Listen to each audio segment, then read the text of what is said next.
একবিংশ শতাব্দীর ভারতে যেখানে রাজতন্ত্র ইতিহাসের পাতায় ধুলো জমিয়েছে, সেখানে একজন মানুষ আজও লাখো মানুষের হৃদয়ে রাজা হয়ে বেঁচে আছেন। 28 ফেব্রুয়ারি 2024, ত্রিপুরার হাতাইকতর মাঠ। 1.5 লক্ষ মানুষ জড়ো হয়েছে। একটি ঘোষণা, ये फाइट कोई हमारे लिए और नहीं करेगा, ये फाइट हमको खुद करना पड़ेगा, और अगर मरना भी हो तो मैं मरूंगा। হয় মৃত্যু নয়তো অধিকার। কেন্দ্রে একজন মানুষ, প্রদ্যুৎ কিশোর মাণিক্য দেববর্মা।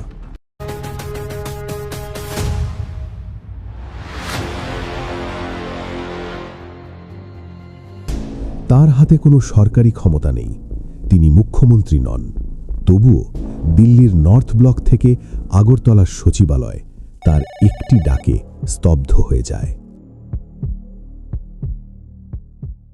আজকের এই ভিডিওতে আমরা ডিকোড করব প্রদ্যুৎ কিশোর মাণিক্য দেববর্মাকে।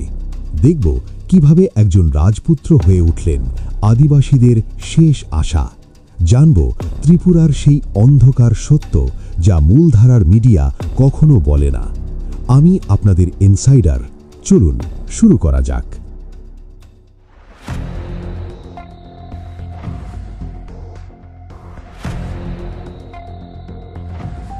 প্রদ্যুৎ কিশোরের লড়াই বুঝতে হলে আগে বুঝতে হবে ত্রিপুরার ক্ষত।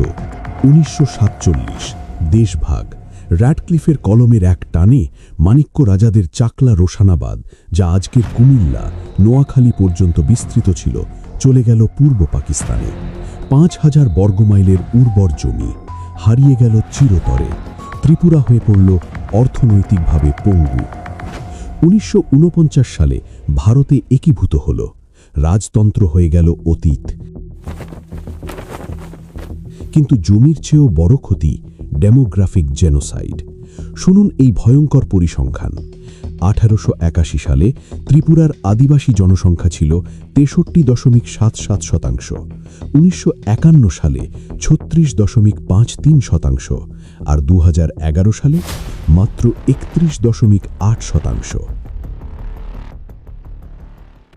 মাত্র 70 বছরে তিপ্রাসা জনগোষ্ঠী নিজেদের ভূমিতেই সংখ্যালঘু। কিভাবে? অবৈধ অনুপ্রবেশ 1947 থেকে 71, এবং তারপরও ক্রমাগত বাংলাদেশ থেকে লাখ লাখ মানুষ। 856 কিলোমিটার পোরাস বর্ডার, অরক্ষিত, দুর্বল এবং ভারত সরকারের উদাসীনতা। এবং এখানেই প্রদ্যুৎ কিশোরের জন্ম। बिना बंदूक उठाए, बिना वायलेंस के, शांति से हमने अपना आवाज को दिल्ली में सबसे ऊपर पहुंचा একজন दिया। রক্ষকের, একজন যোদ্ধার। তিনি স্পষ্ট বলেছেন, আমি বাঙালি বিরোধী নই। मैं अपने घर में चूल्हा जलाना चाहता हूं, आपके घर में चूल्हा बंद नहीं करना चाहता। আমি অবৈধ অনুপ্রবেশ বিরোধী। প্রদ্যুৎ কিশোর রাজবংশের বংশধর। তার দাদু মহারাজা বীর বিক্রম কিশোর ছিলেন ত্রিপুরার শেষ রাজা। রাজমুকুট হারিয়েছেন, কিন্তু দায়িত্ব হারাননি। জন্মসূত্রে রাজা, কিন্তু মনে প্রাণে মাটির মানুষ। তিনি দেখলেন তার জাতি ধীরে ধীরে বিলুপ্তির পথে। আর তখনই তিনি সিদ্ধান্ত নিলেন, না, আমি চুপ করে বসে থাকব না। 2019 সাল। প্রদ্যুৎ কিশোর তখন ত্রিপুরা প্রদেশ কংগ্রেসের সভাপতি। কিন্তু একটা ইস্যু সব বদলে দিল, এনআরসি। আসামে এনআরসি হচ্ছিল, প্রদ্যুৎ চাইলেন ত্রিপুরাতেও হোক। তিনি সুপ্রিম কোর্টে পিটিশনও দায়ের করলেন। দিল্লির হাইকমান্ড থেকে চাপ এলো, মামলা তুলে নাও, এটা আমাদের ভোট ব্যাংককে ক্ষতিগ্রস্ত করবে। প্রদ্যুৎ কিশোর বললেন, কিন্তু হাইকমান্ড শুনল না। আর তখনই এলো সেই ঐতিহাসিক সিদ্ধান্ত। 24 সেপ্টেম্বর 2019, প্রদ্যুৎ কিশোর ফেসবুকে লিখলেন এক লাইন, যা ত্রিপুরার রাজনীতির মোড় ঘুরিয়ে দিল। সেদিনই কংগ্রেস ত্যাগ এবং জন্ম নিল টিপ্রা মোথা পার্টি। তার স্লোগান ছিল সহজ কিন্তু শক্তিশালী, থানসা, একতা।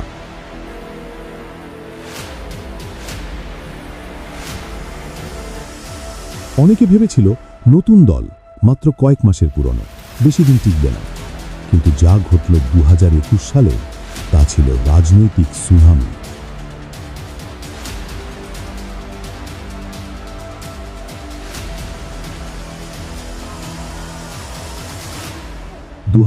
সালের এপ্রিল এডিসি নির্বাচন। মোট 30 আসনে টিপরামোথা জিতল 18টি। নিরঙ্কুশ সংখ্যাগরিষ্ঠতা। বিজেপি, সিপিএম, কংগ্রেস সবাই ধুয়ে মুছে সাফ। প্রদ্যুৎ কিশোর প্রমাণ করলেন পাহাড়ে এখন একজনই বস।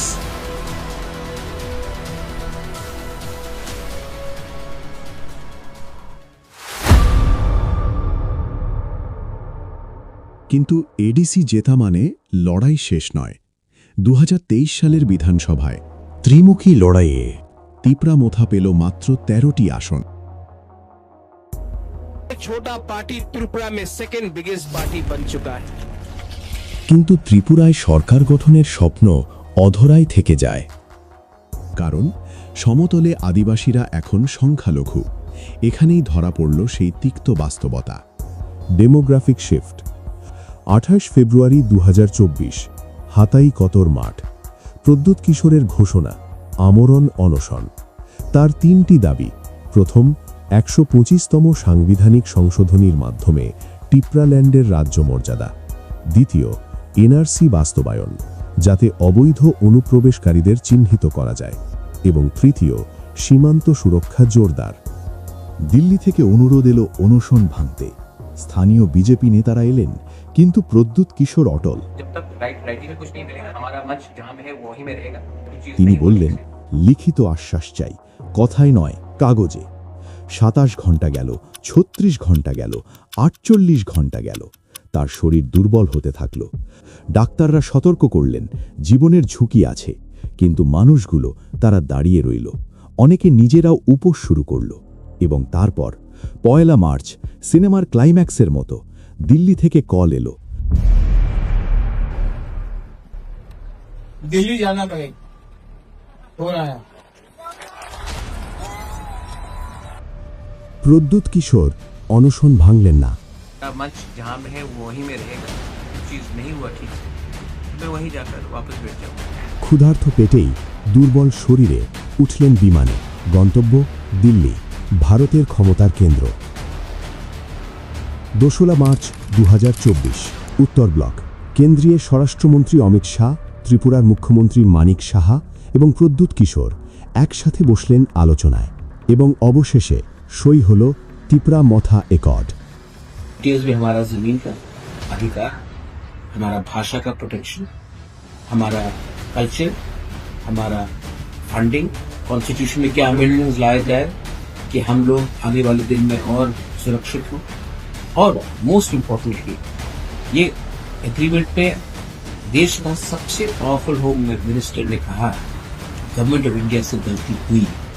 भाई और बहनों, अभी अभी हमने एक एग्रीमेंट किया है भारत सरकार, त्रिपुरा सरकार और राजा साहब के साथ, টিপরামোথা के साथ। ত্রিপুরায় উৎসব, লাখো মানুষের চোখে আশার আলো। কিন্তু প্রদ্যুৎ কিশোর জানতেন, চুক্তি মানে শেষ নয়, শুরু। প্রকৃত লড়াই এখন বাস্তবায়ন।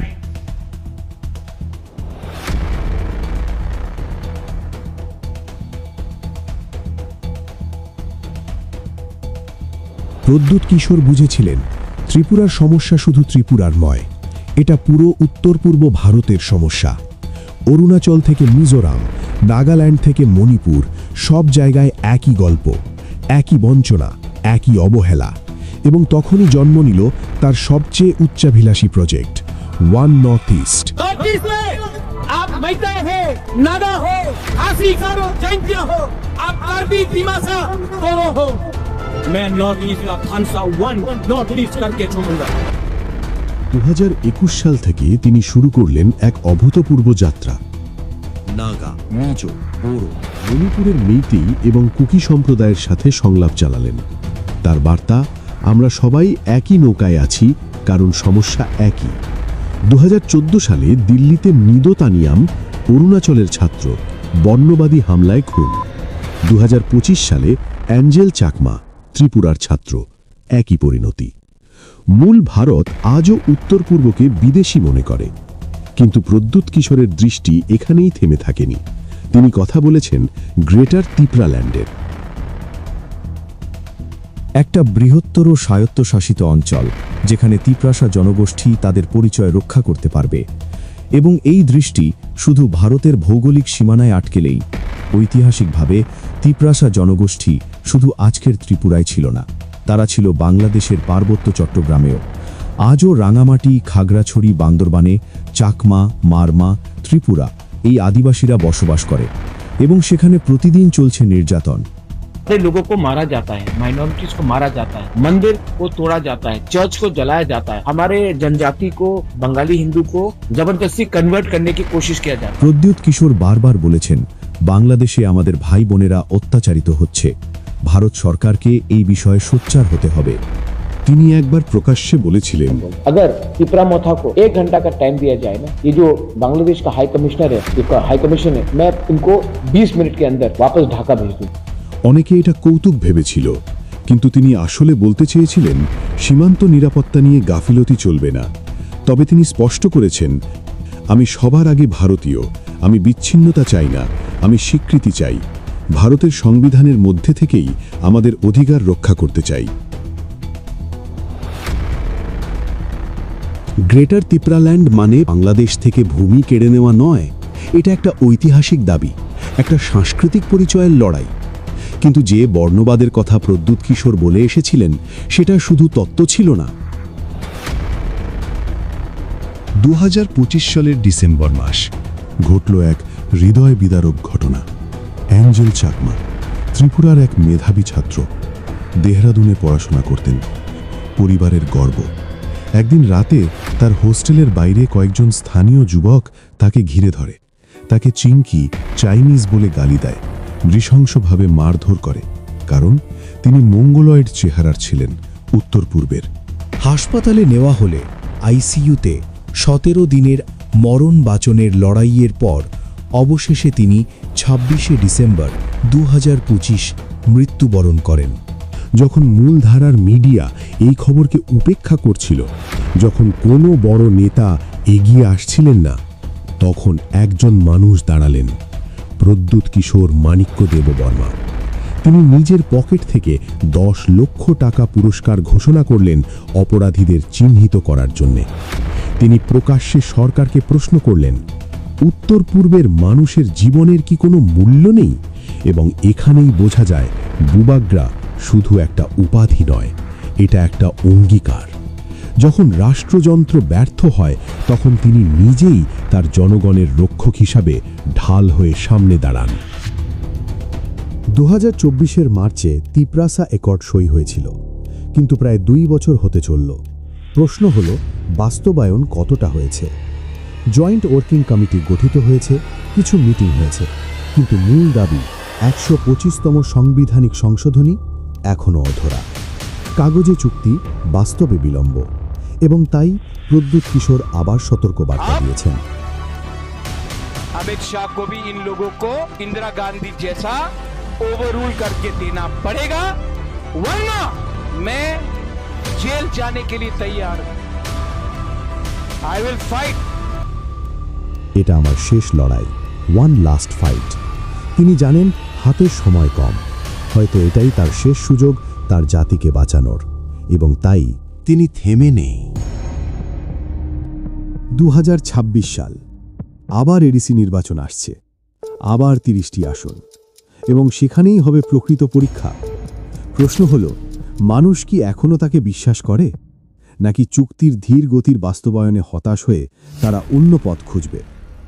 প্রদ্যুৎ কিশোর জানেন, এবার তাকে আবার প্রমাণ করতে হবে, আবার জিততে হবে, কারণ একবার হারলে সব শেষ। আর যদি জেতেন, তাহলে আবার প্রমাণ হবে পাহাড়ের রাজা শুধু একজনই, বুবাগ্রা, প্রদ্যুৎ কিশোর মাণিক্য দেববর্মা, যিনি রাজপ্রাসাদের আরাম ছেড়ে ধুলোবালি মাখা রাজনীতি বেছে নিয়েছেন, যার হাতে কোনো সাংবিধানিক ক্ষমতা নেই, কিন্তু লাখো মানুষের হৃদয়ে রাজত্ব আছে। ত্রিপুরার প্রতিটি পাহাড়, প্রতিটি উপত্যকা, প্রতিটি গ্রাম তার নাম মনে রাখবে। তিনি পারবেন কি তার স্বপ্ন পূরণ করতে? উত্তর সময়ই বলবে।